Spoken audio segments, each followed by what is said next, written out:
Fuzzy videos captured by military pilots caused a media splash over the last 6 months. But what were those objects in the sky? Yeah, since the Pentagon's release of 3 UFO videos, armchair experts have speculated that maybe the objects are birds or balloons or something mundane.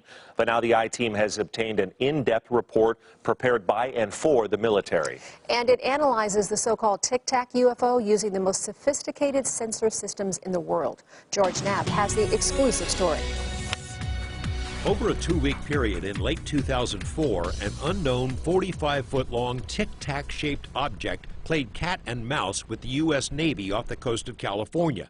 The USS Nimitz aircraft carrier and its support ships, carrying the most sophisticated sensor systems in the world, repeatedly detected recurring glimpses of the tic-tac, but were unable to lock on.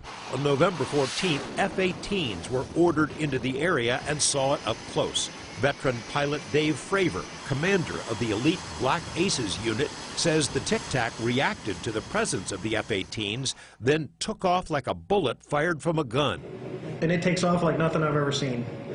It literally is 1 minute it's there, and the next minute it's like poof, and it's gone. In the explosion of media interest that followed the Pentagon's release of the Tic-Tac video, along with recordings of 2 other encounters, Commander Fravor expressed the opinion that the technology was far more advanced than anything known on Earth. That it was something not from this world. But in the months since the release, the Pentagon has clammed up. It's declined to release official documents about the Nimitz Tic-Tac encounter or similar incidents. But there are many, many Nimitz incidences that are equally compelling, that are told from the eyes of individuals just like Commander Dave Fravor. Until last year, Lou Elizondo ran ATIP, a secret Pentagon assignment that quietly evaluated UFO incident reports. He chafes at the armchair experts who claim the Tic-Tac might have been a balloon or bird, a mistake by the pilots, or a technical glitch. Let the data speak for itself. Let the information we receive from electro-optical data and electromechanical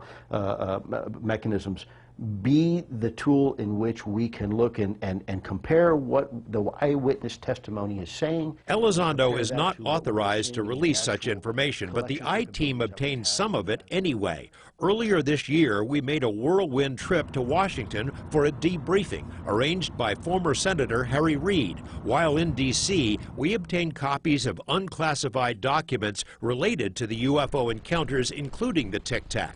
This analysis was compiled in 2009 with input from multiple agencies. It confirms the Nimitz group had several interactions with AAVs, that is, anomalous aerial vehicles. The report lists the advanced sensors that were involved at the time: ANSPY, capable of tracking a golf ball at a 100-mile distance, the E-2C Hawkeye airborne early warning aircraft, as well as shipboard radars and sensors on multiple F-18s, which interacted with the Tic-Tac, and with something else. Pilots reported a large disturbance just under the surface of the ocean, round, 100 yards across. It appeared as if the Tic-Tac might have been rendezvousing with the underwater object. Among the key findings in the report, the AAV is not something that belongs to the U.S. or any other nation. It was so advanced it rendered U.S. capabilities ineffective. It showed velocities far greater than anything known to exist, and it could turn itself invisible, both to radar and the human eye. Essentially, it was undetectable and unchallenged. The report included statements from 7 F-18 pilots as well as radar operators from the ships.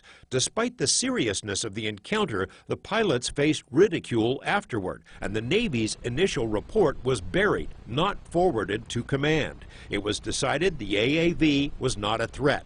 5 years later, this more comprehensive assessment was compiled but was never made public and has been seen by few, even inside the Pentagon. Former intelligence official Chris Mellon opined in the Washington Post that the Pentagon's unwillingness to discuss these encounters or share information with other military branches is itself a threat to national security, comparable to when the CIA and FBI failed to share information prior to 9/11.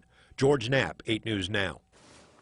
Now, the analysis report is not dated and it has no logo, but 4 separate people who are familiar with its contents confirmed to us it is the real deal and was written as part of a Pentagon program. Another highly classified version was also written but is unlikely to ever be released. Former Senator Reid, now recovering following cancer surgery, hopes that Congress will act to create a new Pentagon program to study these incidents. Now, you can be among the first to read that report, now posted on our website. The only omissions are the names of some of the pilots.